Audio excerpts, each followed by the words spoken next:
Hello, everyone. Welcome to Being Vulnerable. This is episode 10, and I got a special guest for you today. It's Kenneth, which you may know as Eonel. I say that right? Yeah, All right. And I'm gonna let Kenneth introduce himself to you. yeah. I'm I'm Kenneth from Norway, far north, foremost. Um, I'm an uh, I'm an artist, singer, songwriter.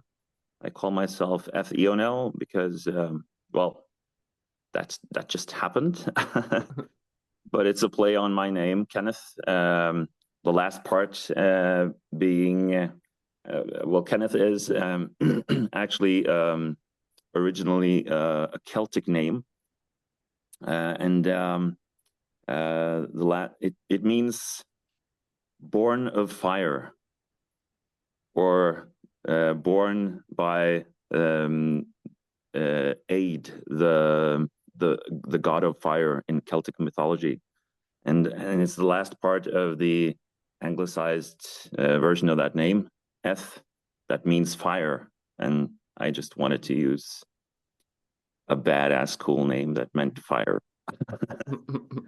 So that's the story behind at least parts a part of my artist's name. I make well, I call it alternative pop. Um, I did some research. I find out that okay, it's synth pop. Um, Submit called it um, experimental electronic. But um, I really do have a background in rock and metal, and I am a vocalist also in a rock metal band called the Sleeper Service. And I've been doing music all my life, I think. Yeah, since I was four. I went to my parents sent me to musical kindergarten, which was a sort of, well, it was really just a choir for 4 year olds. But we learned to sing, and we played the recorder, the flutes. Um, and yeah, actually at age four, me and my brother and my father, we made a band because my father, he had just sort of given up his musical career when he got kids. But my older brother and me, when he was 7 and I was 4, my father just said, "Hey, come in here. We'll play some music." And we recorded everything to cassettes, um, and they were all copied and sent out to all the neighbors. So we had sort of a release. We were called Tutti Frutti, and we wrote some of our. It was mostly covers, but we wrote some songs ourselves. And so at age 4, I wrote my first song. It was called, in Norwegian, it's called Lille Hest, which means little horse. And it was a very, yeah, very childish sort of thing. But actually, I have a project where I do ambient noise, experimental stuff, very experimental. And I actually called that Little Horse Deep after that first song that I made, because the first song that I made, or track or music that I made under that moniker, was actually a time stretched version of that first song that I wrote. Because I have that recording of me singing at 4 years old, this little song that I wrote. So yeah, a lot of fun. And I'm not a very um, I don't have a great following or anything. I just music as a hobby to me, um, and I'm guessing it will stay that way. But um, it's uh, it's it's a very integral part of my life. I think it's It's yeah, it So, is. so you say music is a hobby, but aren't you a vocal teacher? Yeah, well, not really. Well, I work as a teacher um, in junior high. I think you might call that 12 to 15-year-olds, 12, 16. Yeah. High school. Um, Right. yeah, yeah. And I work as an English teacher and a music teacher. So I do teach music, and this year that's the part that sort of is the most thing. Well, the thing I do the most this year actually, and I do vocal coaching, but I have one student. Well, maybe you might get um, more now because yeah, yeah, probably, yeah. there I there could do are that. there are a few people looking for vocal training. Um, Yeah, that actually, the vocal coaching I've been doing as Zoom meetings these past times, and that works really well, actually. I might Yeah, actually have to take a lesson with you, man. I yeah, you I could. I haven't had vocal training in like 4 years. It actually it's been more than that actually. But yeah, Yeah, I'm very that's cheap. And then I actually, when I went to study at the university, I wanted to be an archaeologist, and I wanted to go to Scotland, and I wanted to dig and everything. But to do that, first I wanted to learn Scottish. But the year that I started university, they had defunded that program, so there were no Scottish lessons to be taken. So I studied Irish Gaelic instead, and I went to Ireland. And I actually did study archaeology, but then I just made a U-turn because I fell in love.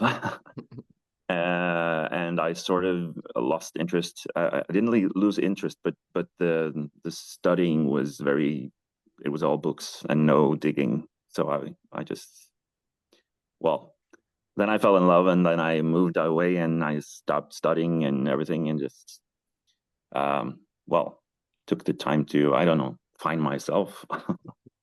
And then suddenly there was just another thing that just happened. I had this girlfriend, and she was going to study as well, and we found a place where we could study together. And they had a music technology course. So I just thought, oh, I'm going to study music technology now. And I have a bachelor. No, I have a master's degree in music technology, actually. yeah. So, and after that, I studied to be a teacher. Sorry, my dog. He has to make a cameo. He's trying to. Oh yeah. Oh, cute dog. He's a dachshund, so. Hello. Yeah, I'm at work actually. The blackboard behind me. I'm at we're early in the morning here in Norway, and so I'm at work, but I don't start work until a couple of hours. So, but It, I have this room all by myself, and hopefully there won't be any students barging in here. well, you could hold him up like I just did the dog if Yeah. they. Well, this is my pupil. So I'm from Scottish background. My grandmother on my mom's side is from Scotland, and then like her mother was from Ireland. Um, so I actually do have a family plaid. We're the Anderson clan, and I Cool. actually have a kilt and I wear my tartan, and yeah, it's something where it's like I could only wear it when I'm either going to like the Renaissance Festival or metal concerts or Yeah. like a pride parade. That's the only times like I I don't wear it just normally out and about, but I don't know why it's like that in American culture. It's like if you're wearing a kilt and it's not any of those situations, you're kind of like people are just like, why the hell is this person wearing a kilt? Yeah. I actually always wanted, at least when I was younger, I always wanted a kilt.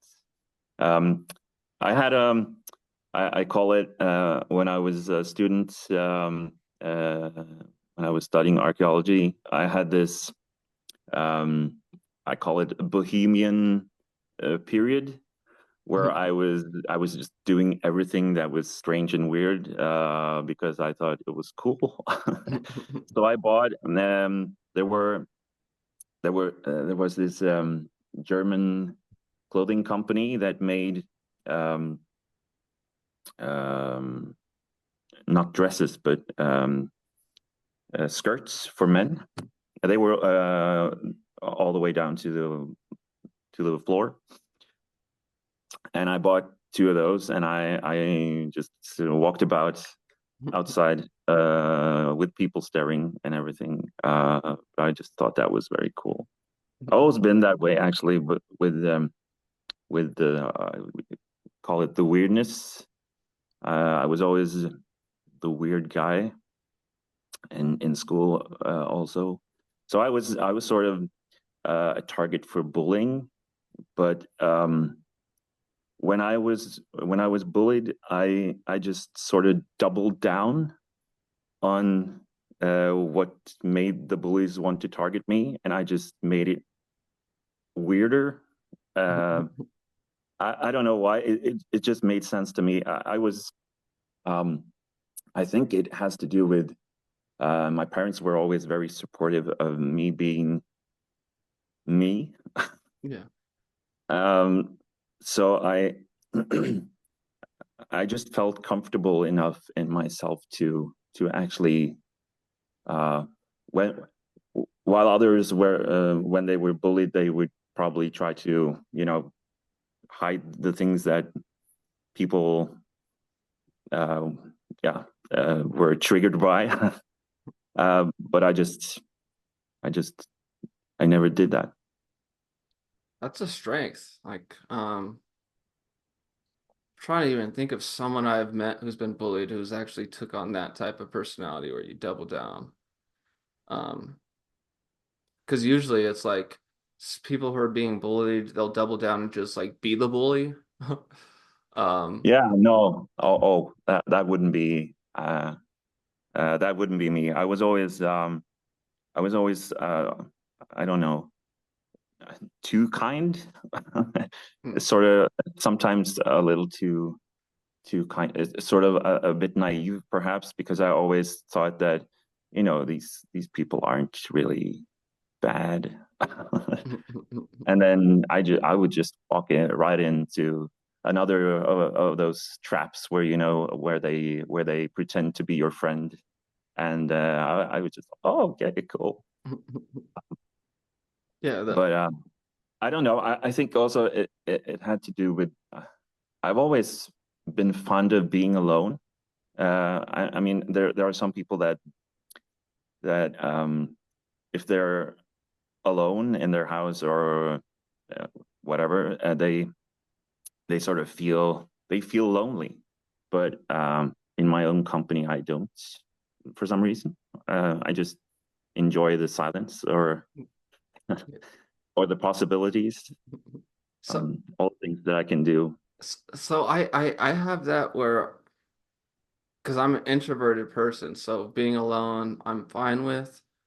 But when I'm alone for too long, I start getting anxiety, even though I have social anxiety. So like being around too many people, I get anxiety. But being alone, I do start feeling like that, especially like when I'm like watching the house for my parents and my family.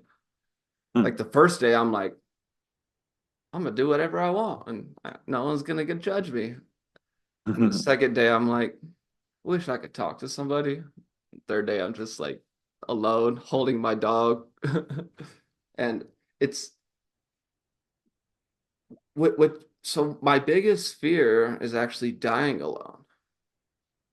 Yeah, And I get that. yeah, like no one around my bed while I'm dying, like being alone while I die.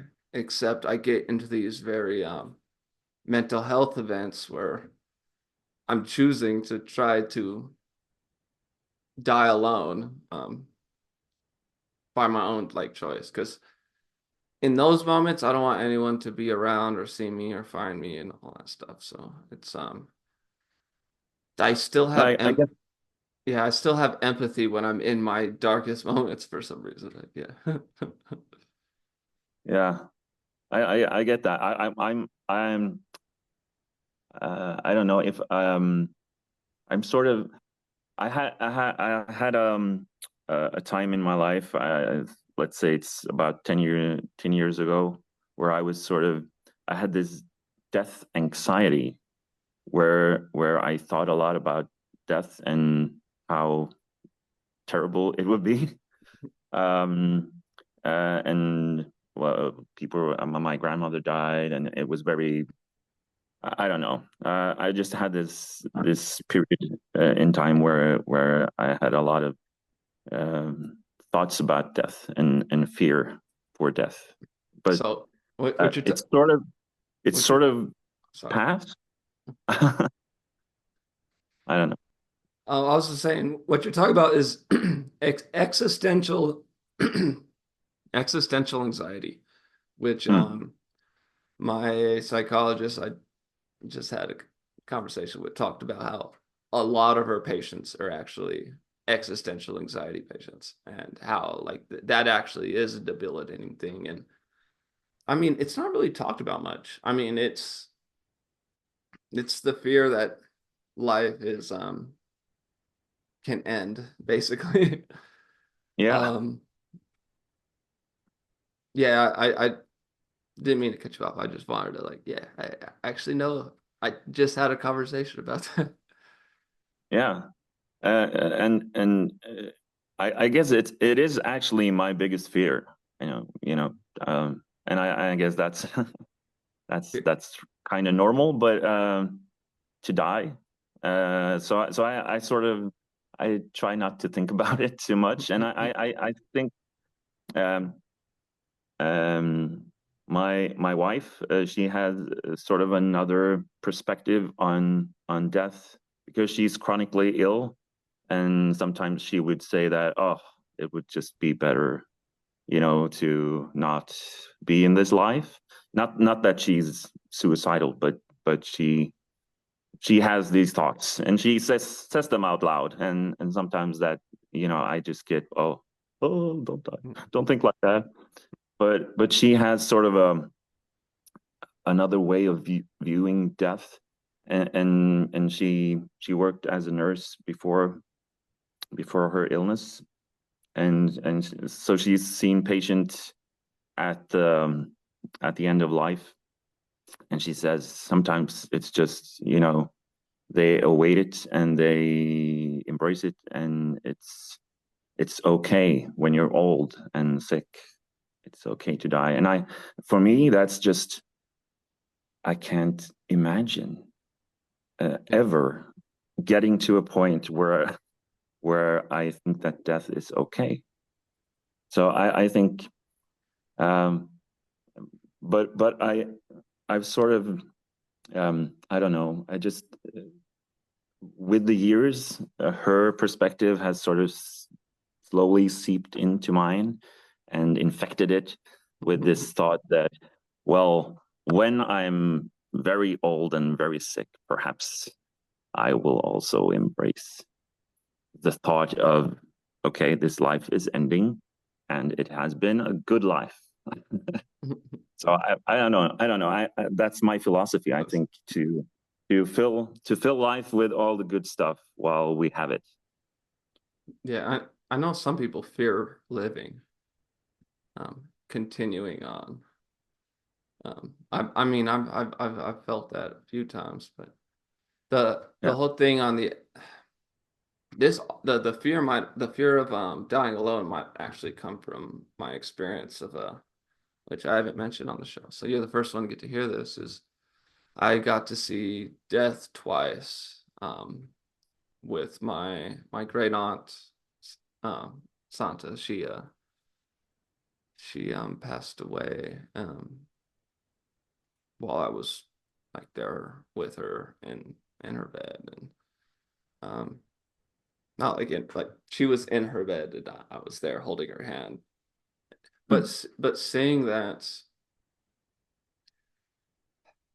I did get to see this like the moment of her death where she like it was like the first time she opened her eyes for like I don't know, a good like 10 hours. She just opened her eyes and then she saw something and she just let herself go. Hmm. She didn't look scared. She actually looked more like this is something that she was waiting for. And like she had been suffering for a while, especially with dementia and stuff. Cubans, we suffer from dementia. Hmm. And then my grandfather actually, I was there for his death, and when he passed away, he had a similar thing, except he looked more confused. Like he was a little more conscious when he was in his bed, like so he could turn his head and look at us and know that we were there and Hmm. know that he was not alone. And yeah, so like he wasn't his eyes weren't closed at the moment of his passing. His eyes were still opened, but Hmm. he had this look of confusion when that happened. And yeah, I was really young for both of those. I say really young, but I was like 12 for my aunt's death and then like 14 for my grandfather's death. And I don't know if that's why I have that just like fear of being alone when I die, but just because they weren't alone. And if they were Hmm. alone, I would have so much, I don't know, guilt, heartbreak and stuff. Yeah. Yeah, And I get and that. it was a choice I made because I didn't I was trying to do everything possible not to go be with them for their last moments because I was young, but also I was like a little scared to witness you know, people that I love pass away. Hmm. But something drove me to like, yes, like I gotta go see them one more time. And then both times it was the day that I went to see them that they had passed. It was almost like they wanted to see me one last time before Hmm. oh, I'm about to cry. Yeah. Yeah, Go ahead. yeah, like just that moment of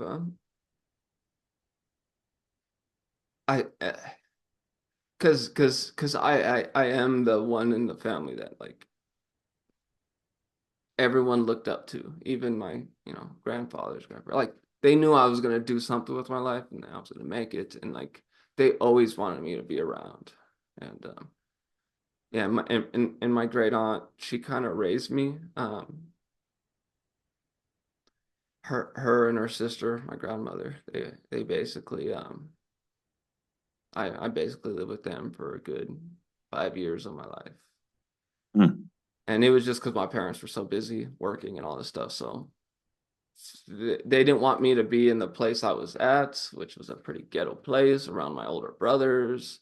So they would drop me off every day at my great aunt's house, and then I actually went to school in like an hour away from where my actual house was because they wanted to keep me away from that neighborhood and Hmm. and basically allow my strong Cuban um grandmother and aunt to raise me because they have matriarchal households.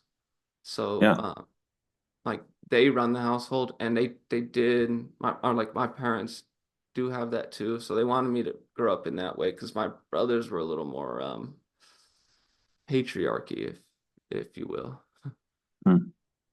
But It, thank it you. sort of sounds like It sort of sounds like your family really knew uh, they knew you and they knew your potential because you were young then, right? Yeah. But you said that they knew that you would become something. Or I don't remember what how you worded it, but um it's so good to see that you know your family, even though you're young and you have the whole your whole life in front of you, and perhaps you have other people in your family that that they don't view in the same way, but they see you and they see you as the person that you are with the potential that you have, and well, they were right, weren't they? I mean, I made some very bad mistakes in my past, but I mean, at that time and all that stuff, I was You all just the do. athlete. I was like, I was the one that was gonna bring the family out of poverty. I was the one that was gonna finally make it, and it also had to do with I was the first one to graduate from high school in my whole family. Yeah, so Mm, like I had that shine upon me with that, but also I had this empathy and like compassion that really connected with my grandparents and great aunts is because I would be the one that go to see them all the time. I would like after high school or after class, I would drive to go see them, just spend some time with them, and they love the fact that I would because no one would go see them in a way because everyone was living their lives, but I I had that extra amount of care where I would hate for them to feel like I wasn't gonna go see them. So that's like an empathy thing where I'm like, I don't want them to feel like I'm not, I don't love them. I don't want them to feel like that. So I showed extra love to them because yeah, I knew other people weren't. Yeah. yeah. I was thinking I'm not sure if I'm sort of taking a turn here with the conversation, but I was just wondering because you said something earlier about your social anxiety, and I was wondering. I wanted to ask you this actually before we started talking, but when you say that you have social anxiety, my wife has that as well, so I know a little bit about it. But is it like when you started this show and you're talking to strangers, uh, are you sort of nervous and is it sort of I don't know, what do you call it, exposure therapy for you? My exposure therapy actually came from when I started my job at my university where I was a career counselor, and I kind of like it was like I had to fake it even though I was so anxious to just talk because every single day I was having to talk to like multiple strangers and then help them out with their resumes and help them apply to jobs and stuff. So I was able to put on a bit of a mask and just like basically use my skills as an actor to be in those situations. The biggest thing though that's the difference between this is I was not being myself when I was doing all those appointments and stuff because I had to be like a professional career counselor and I had to show that I had my stuff together, even though I did not. um, yeah, but just that aspect allowed me to find a way to deal with my social anxiety, even though I was feeling it. The minute I start the conversation and see the human being behind a social aspect of talking to somebody else, I'd be Hmm. able to my anxiety would fade. There was certain students though that I would just the whole conversation I'd be so anxious and I'd be sitting there because the way that they were kind of their anxiety would pass on to me because it Mm, um I have that form of empathy where I could actually absorb people's emotions and I'm like feeling their emotions. And yeah. the big thing about doing being vulnerable is all the people I've talked to are like kind souls who feel the same thing, and their emotion of being open with me allows me to open up and not have anxiety through it. But yeah, the 30 minutes before every conversation, I am a little bit like shaky and my anxiety is a little like, said meet someone new and it's yeah, Well, it goes to show that you are a brave soul. thank you. Well, just to if I had, I don't know, I sort of I never had any problems. It's sort of I don't know.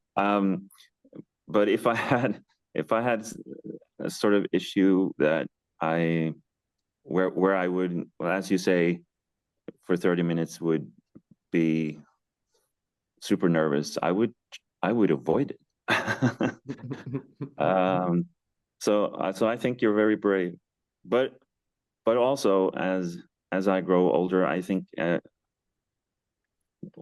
things that are going to be difficult, um, I do them anyway because I know that things will be better. Yeah. I try to think that way as at least.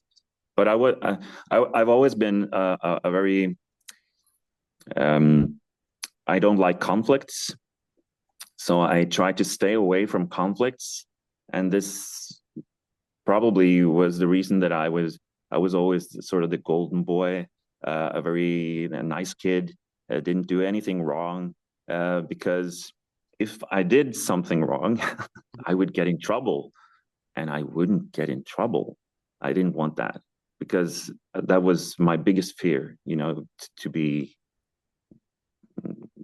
yelled at or yeah, I didn't want to feel those feelings, so I just stayed on the path, sort of, when it comes to following rules and that sort of stuff. Yeah. It makes sense. I don't like conflict at all. I would avoid conflict by intimidating someone trying to start conflict by acting crazy. Like I would start twitching and I would be like I would smile when I was supposed to be not smiling and it would freak people out and they were like, no, I don't want to fight this person.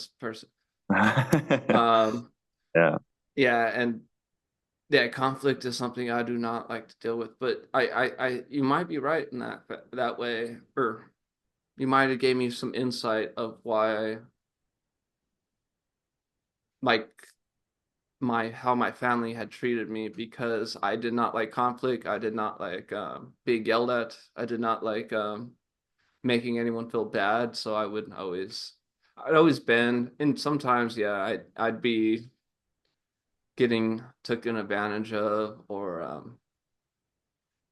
um hurting myself by not saying no. And like I always say yes because I don't want to make someone feel like I don't want to tell anyone no because I've been told no so many times in my life. I don't want anyone else to feel that feeling. So I avoid it. Yeah, that's relatable.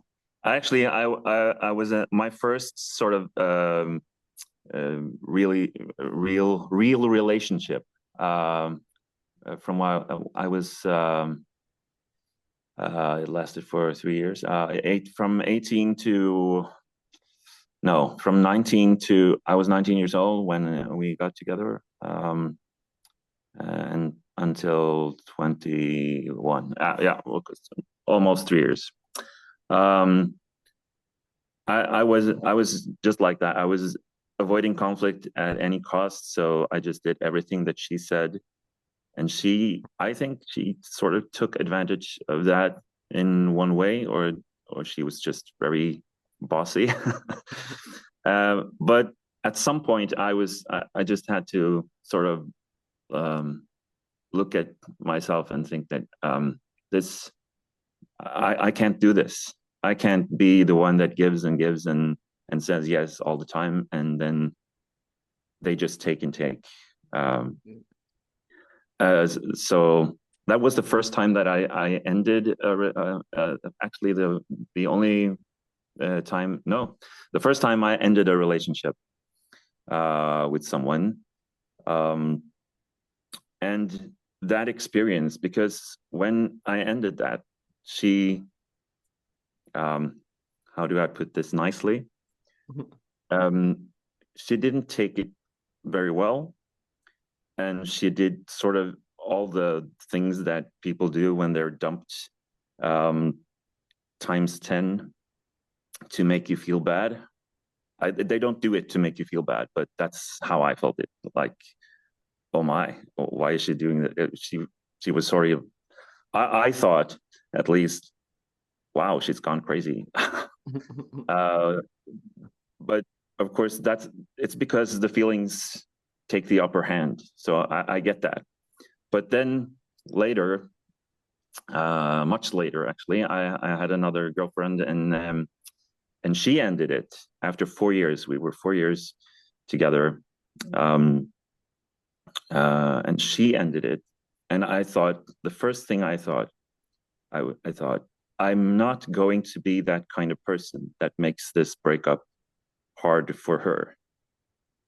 So I was devastated. I was crying and crying and crying, and I sort of thought that, wow, how can I ever get over this? But at the same time, I knew that I can't fight this. I knew that when she said it's over, I couldn't sort of fight for her or get her back in any way. So I thought that, okay, I'm going to to make this a nice breakup for her. And I sort of regret that in a way, but it was a very nice breakup. I was very kind, um, because I didn't want to make her feel like I had felt when I was dumped. So but I was sort of too nice as well.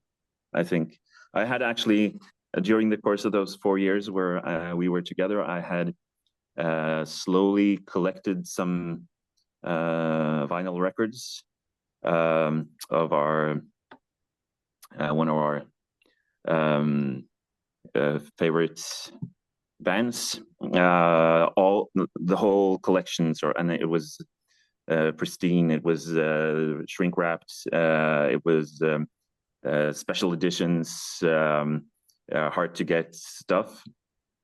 And I was sort of collecting it during those 4 years. I was collecting them to give her at a special occasion, like at a proposal, or yeah, you know, it was a great plan over the course of many years. And then she broke up with me. But and this is my biggest regret. I think I gave them to her anyway. So the last time we sort of met, for her to pack her things out, and we were sort of having a day that was our last day. Yeah. And I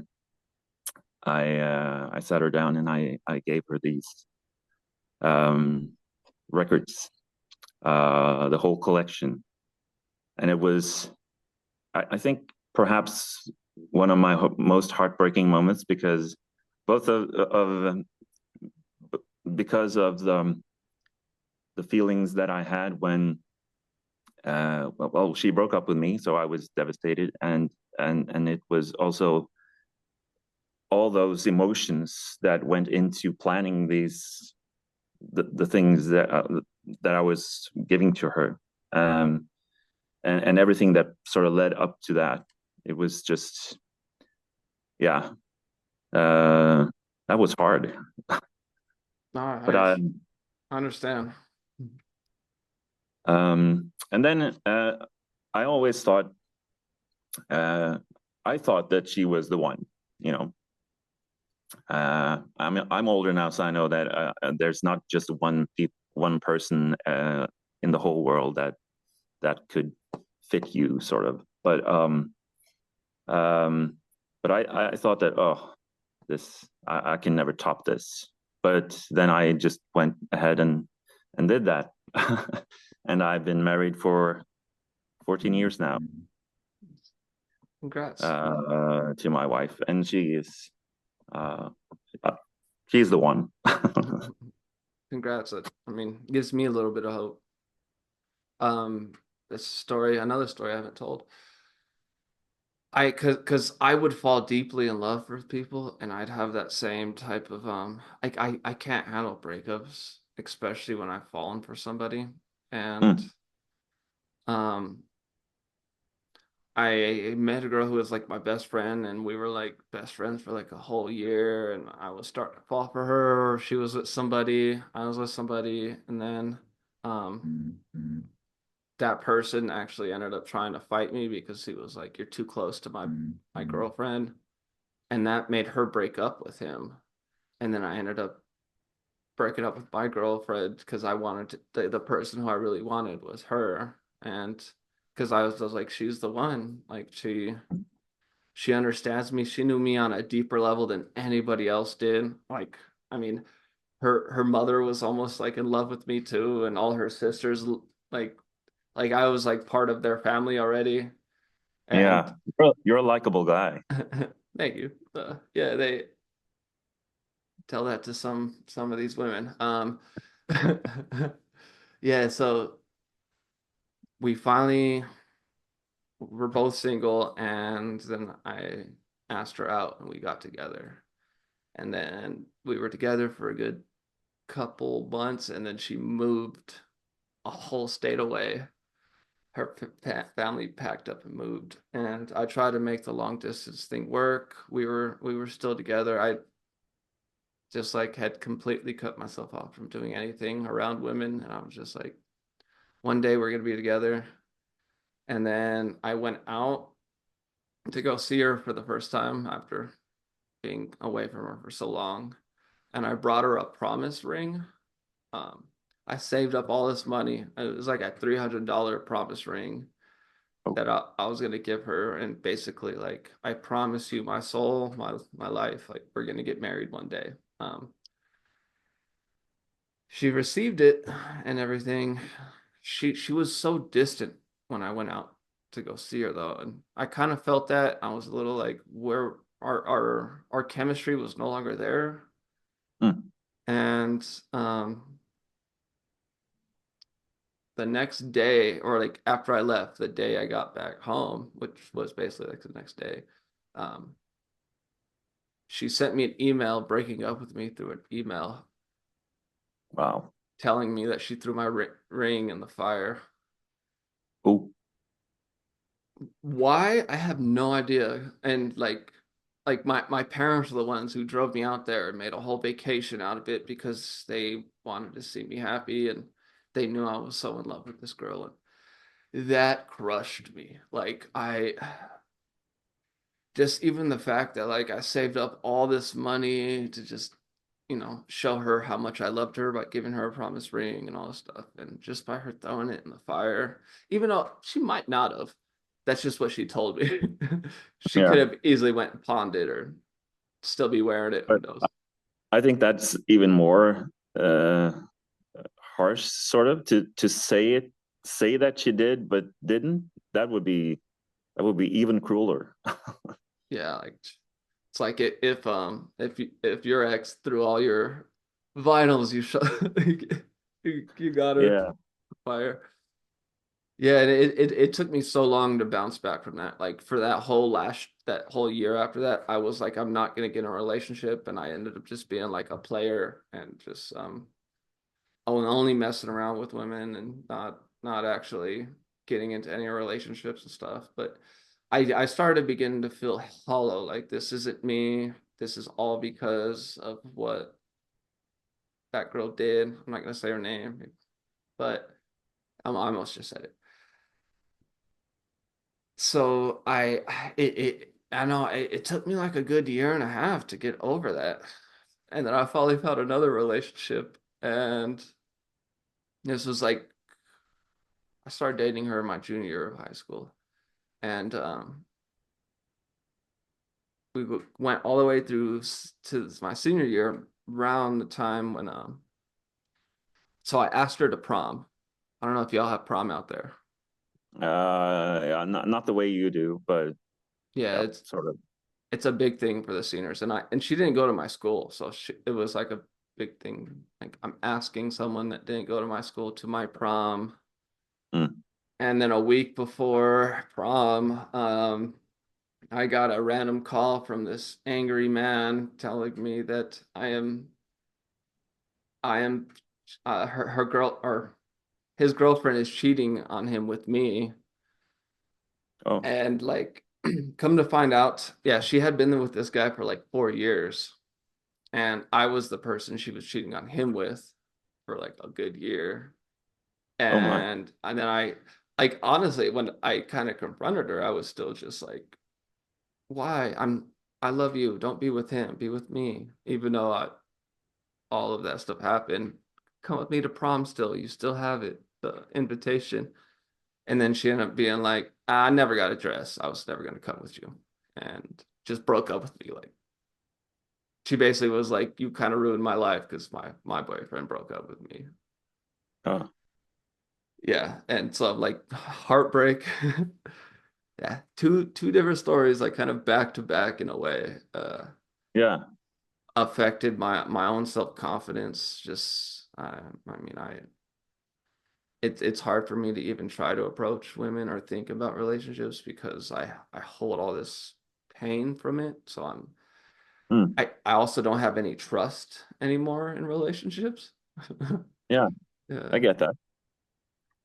But is it uh I always thought that when things like that happen, um it doesn't uh, I can say I mean it isn't you, right? But I think very often it's that the people that you seek out, the the kind of people you seek out, you unconsciously you might seek out people that are sort of bad for you. I know my wife, before she met me, she was in two other sort of big relationships, and they were both very, very toxic. Um, and she found out that this, the reason for this, after some therapy and some soul searching, the reason that she always sort of found the wrong sort of guys was because of her childhood and her upbringing. And uh, uh, someone said, I think it was a therapist, but I'm not sure, that she was sort of seeking out the things that she was used to. I don't know if that applies to you. It seems it doesn't when it comes to family and such, but for some reason you might be, I don't know, seeking out sort of the wrong person for you, and you So I have an answer for this. okay. The wrong people are the ones who are attracted to me. All of the nice girls, like the friends that I've had who are like this is like I've only had that one best friend that I fell for. Or that dated me. Most of my best friends were women and they were perfect, nice women, like treated me right and all that stuff, but they didn't like me in that way. And the Hmm. only women that did were the women that were like the bad women that were easily take advantage of my sensitivity, easily step all over me, hit me and stuff like that. And but it was like me the problem was that I grew up believing that love was the meaning of life. And Hmm. so anytime I could find love, I would leap into it. And a lot of the times it was the bad women. So yeah, I am kind of doing that, but the good women never they were attracted to the bad guys who would beat them. So I'd always be the shoulder that they would cry on and be like, "Oh, this man is Mm. cheating on me and all this stuff. He hit me and all this stuff." And I would just be like, "You should have a nice man like me." But they didn't want that. Yeah, I've been told that it was like, be patient. One day, those women that are good are gonna realize that you are the one that was the one who was kind to them and their souls, and Yeah. and it I, just still hasn't happened. I'm yeah. I mean, I ended up with a girl, woman that we were married when we were 31. We were both 31. She had two daughters and two prior relationships before that. But I met her actually the first time when we were both 18, and I fell in love with her then. And we always say that she says that she wished that we'd have been together then, and I sort of wish that as well. But I think that that was the wrong time for us to meet, because I think she sort of had to go through those other relationships and understand that those kinds of people weren't for her before she could be with me. I don't think I was. Well, she said it as well. If well, she when she was 18, she wasn't. I wasn't the sort of guy that she would date. I always think that when people say that, oh, I wish that this had happened instead, or this had happened, and I regret not doing this then, and all those sort of things. I always think that I don't agree with that, because all the things that have happened in my life has led to this moment where well, I'm content and I'm happy right now, at least. But even in in the darkest hours, um, when I'm down, or when I've been down, um, I've always thought that, okay, this is just a, a part of the path that I'm going on to get to that point where everything's going to be okay again.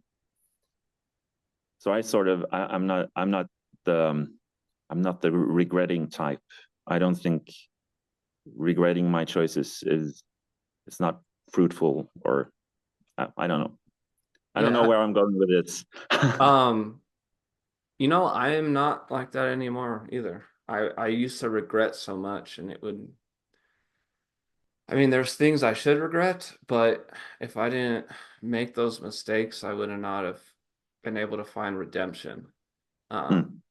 I would have never been able to grow to the person I was, because if I just stayed in that path of um, going down, I would have never went back up. I probably would have just stayed in the middle line, So I actually have a song about that.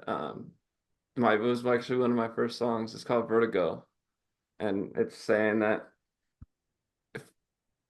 if if I never collapsed, my life would still be worthless.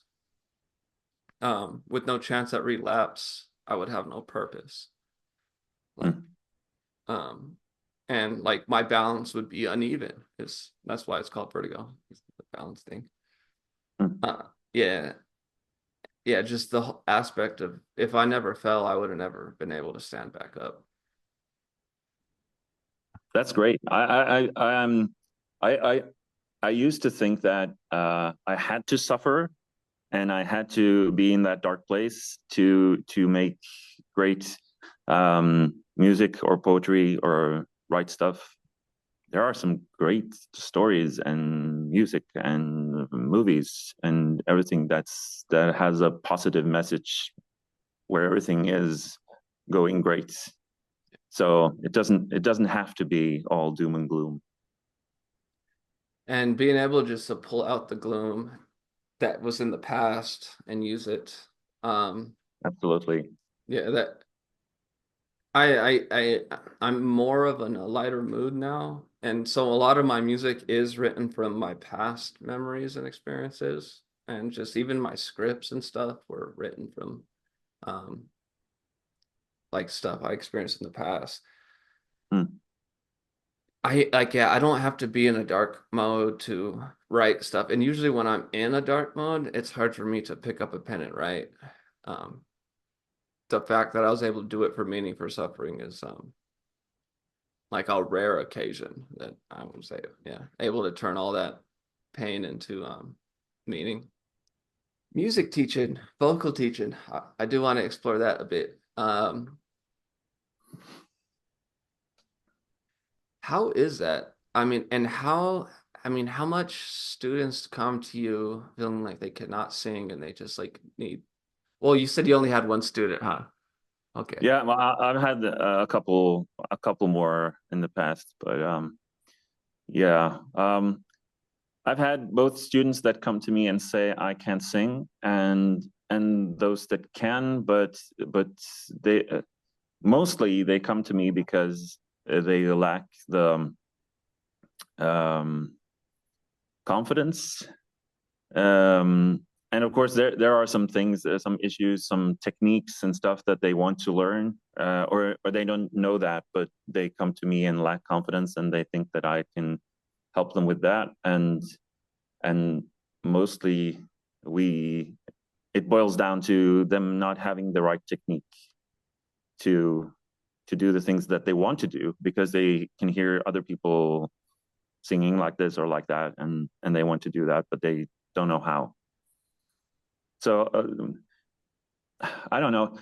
Actually, I think that vocal coaching is sort of, it's almost like okay, I'm hoping this doesn't sound wrong, but it's almost like therapy because you have to work with well, I have to work with the students' head, their mind, their mindset, and I often tell them in their first lesson, I tell them that I'm going to say things that sound strange and crazy because when you're teaching someone to sing, you can't say, "Hey, take your vocal folds and do this," because no one knows how to do that.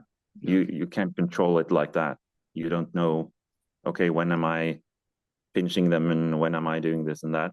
So you have to sort of utilize these um, mindsets or ways to think that is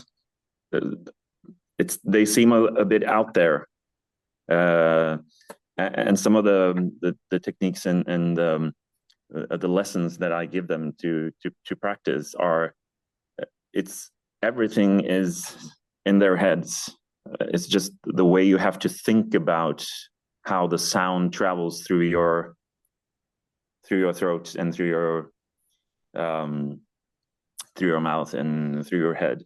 You sort of have to visualize the sound, and it sounds like what do you call it? It sounds like a sort of thing that well, it doesn't sound right. Abstract, I think. Yes, it's very abstract.